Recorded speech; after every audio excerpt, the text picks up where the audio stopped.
ఒక్కసారి మనం ఆలోచన చేస్తే మనిషి జన్మలు ఏ విధంగా వస్తాయమ్మా? ఇప్పుడు మనకు భూమి మీద ఒక వంతు భూమి ఉంది, ఒక వంతు భూమికి 3 వంతులు నీళ్లు ఉన్నాయి. ఈ 3 వంతులు నీళ్ళల్లో ఎన్ని జీవులు ఉంటాయి? ఒక్క మనిషి భూమి మీదనే 200 పైన దేశాలు ఉన్నాయి. అంతా కలిసి కూడా 700 కోట్లు జనాభా ఉంటుంది.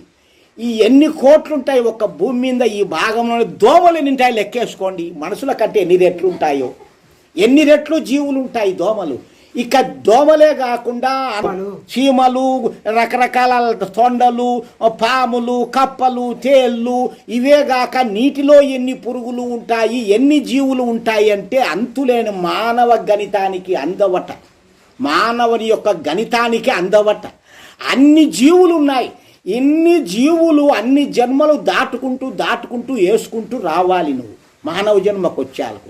అట్లా వచ్చినప్పుడు కనుక్కొని భగవంతుని మార్గాన్ని చేరగలిగితే మనిషి జన్మ మళ్ళా వస్తుంది, లేకపోతే మనిషి జన్మ రాదు.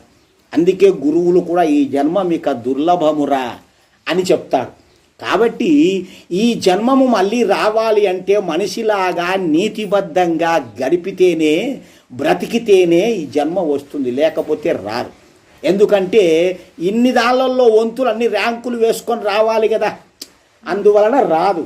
అందుకని మనిషి జన్మం కోసమే జ్ఞానం అవసరం.